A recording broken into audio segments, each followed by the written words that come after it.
Essa promiscuidade que a corte normalmente tem, né? Essa promiscuidade que está ficando descarada, entende?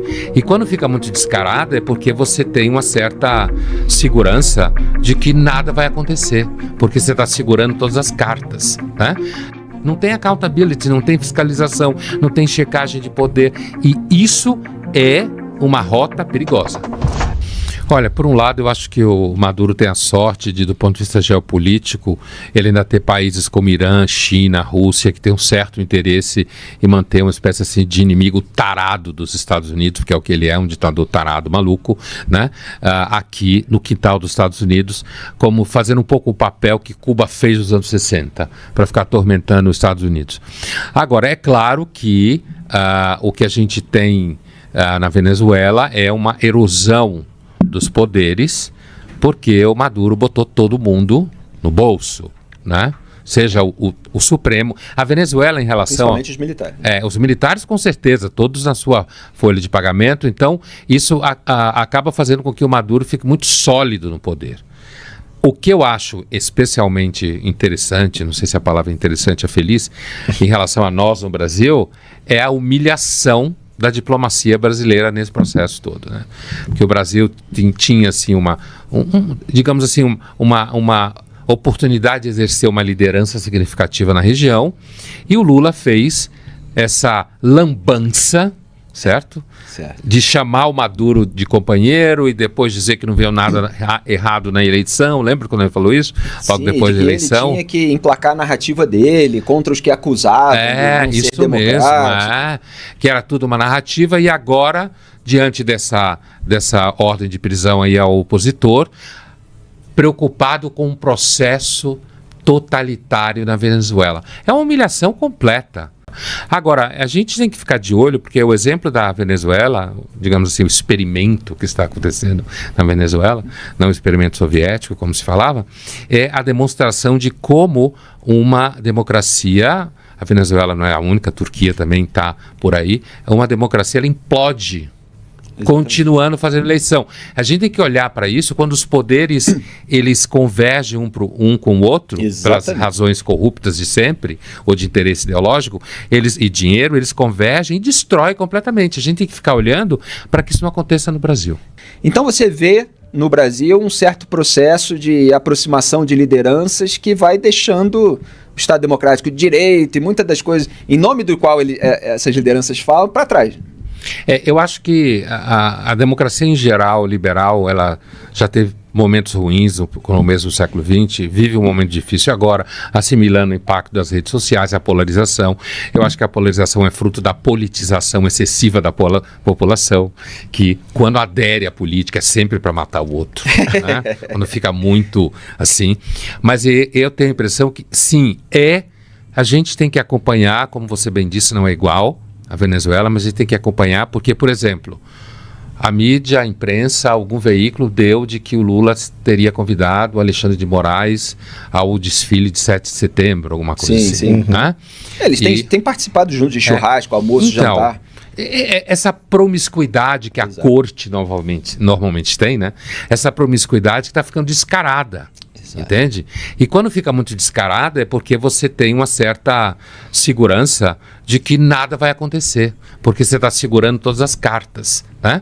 E eu vejo como um momento bastante infeliz da relação com os poderes no Brasil, né?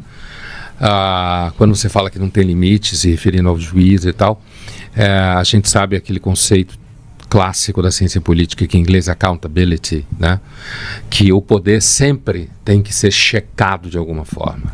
Fiscalizado. Aqui no Brasil não existe checagem de poder nenhum, né? No caso institucional, seria o Senado a checar o STF. Exatamente. E não acontece porque os poderes se fundem nos cafés da manhã, como você citou, nas happy hours e tal. E tem muito rabo preso, medo de retaliação com a caneta do juiz. Então, o juiz pode acabar com você a qualquer momento, né?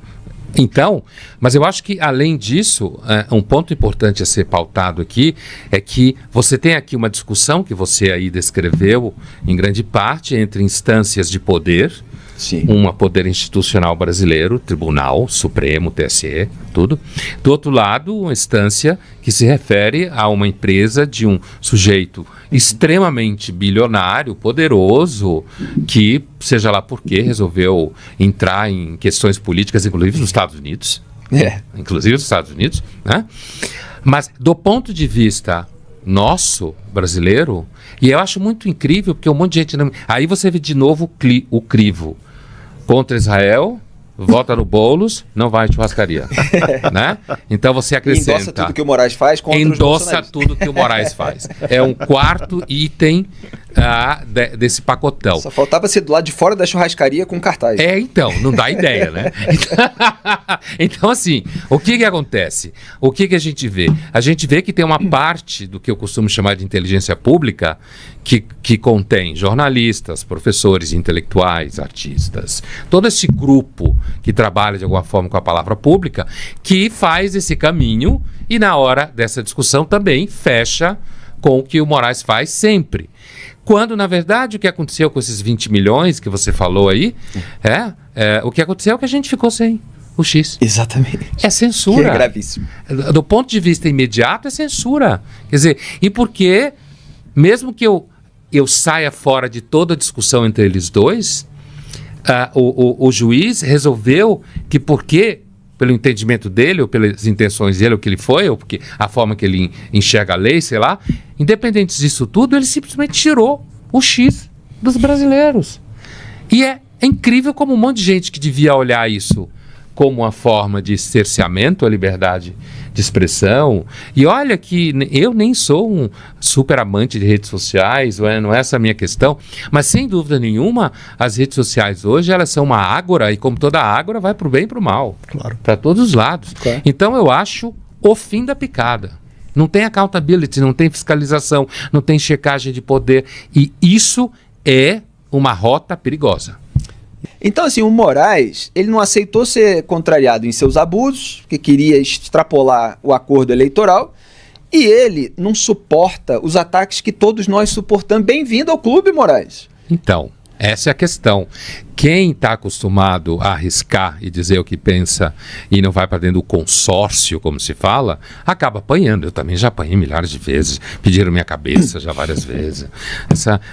Ele é intocável. Eu acho que, às vezes, sabe, quando você tem muito poder institucional, isso é muito perigoso, a filosofia sabe disso há muito tempo, né? O risco que é quando você acumula muito poder, é muito difícil alguém resistir a isso. Agora, a verdade é que sim, a gente agora está, como é o grupo, Turquemenistão, China, Coreia do Norte, Venezuela, só países assim que despontam para uma defesa da democracia bastante clara, né? Está sendo irônico. Então essa fala de que tudo hoje é a defesa da democracia, essa frase, esse argumento, que aliás o Lula usou para ganhar a eleição, né? Naquele momento está todo mundo extremamente chocado com o Bolsonaro, aquele horrível comportamento dele durante a pandemia, né?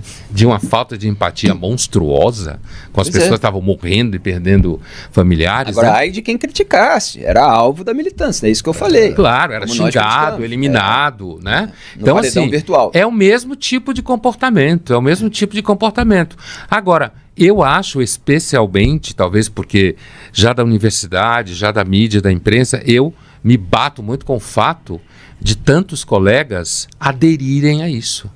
Acharem que tem que meter a mão, tem que regular, tem que controlar, o Moraes está certo, quem tem que tirar o X do ar. Cara, que absurdo isso para quem trabalha com a palavra pública, é uma vergonha. É a maior vergonha dos últimos tempos. A gente tem falado sobre isso todos os dias, que profissionais da comunicação estejam legitimando censura, né? Derrubada de perfis inteiros, impedimento prévio de que as pessoas se manifestem sem que elas estejam denunciadas, sem que elas estejam condenadas e, obviamente, sem que elas estejam presas. Porque se tivesse processo legal e tal, com uma condenação, e a pessoa estivesse presa, ela nem ia tuitar. Claro. Mas eles querem fazer isso do nada, sem que haja qualquer tipo Talvez de se fosse do PCC, tuitasse. É a mordaça preventiva, a pessoa tá fazendo graça, né? Que você tá com o X bloqueado e se você abusar demais, você pode ir pra cadeia onde você pode usar o celular à vontade, né? Essas são as piadas. Então, é isso aí. É um comentário também muito comum que se escuta, se você põe em dúvida esse processo todo de censura do X. Você é a favor do bilionário? Exatamente. Mas eu acho que a militância política precisa de uma certa regressão para você fazer. Mas assim, não, você é a favor do bilionário? Como assim, a favor do bilionário? O cara é bilionário, eu não sou, a gente não se comunica ontologicamente, né? Então assim, não é isso, é que a censura concreta aqui, a gente perdeu um monte de coisa, um monte de gente perdeu, e como você estava falando, o exemplo da cientista daí, isso. Então assim, não, você é a favor do bilionário, você é contra a autonomia do país. Parece aquelas falas dos anos 60, sabe? De republiquetas da banana, que se falava da América Latina. É um momento triste que a gente está passando. Agora, o que você falou há pouco, né, de que o bolsonarismo acabou ajudando a esquerda de alguma forma, fortalecendo o discurso de que todo mundo que não fecha com o PT, PSOL, seja lá o que for, porque não presta e tal, esse comentário que você fez, ele vai na mesma direção do que eu entendi que o Tarcísio falou sobre o Marçal, que você citou há pouco. Não Sim. foi isso? No destaque da manchete, que a gente ainda vai tratar disso assim, mas pode antecipar a analogia, ótimo. Porque a minha impressão, né? Eu não conversei com o Tarcísio, perguntei, óbvio, nem o conheço. Mas, que ele falou que o Marçal abre o caminho para o Boulos. Então essa o Tarcísio frase está concordando com a gente de alguma maneira. Essa frase me parece dizer o seguinte: o Marçal, ele cresce muito. Ele é uma espécie de Bolsonaro revisitado, localmente aqui no caso do município, da prefeitura, mas ele é um sujeito tão aparentemente fora da curva de qualquer possibilidade de diálogo racional, né, que manipula todas as ferramentas, gestos e cortes no sentido largo das redes sociais, que, por exemplo, um segundo turno entre ele e Boulos, um monte de gente que não votaria no Boulos vote no Boulos, né, no sentido de que o Tarcísio não quer que o Boulos ganhe, para não deixar o Marçal chegar na prefeitura. E aí vai ajudar o Boulos. Eu entendo que é isso que o Tarcísio tem em mente.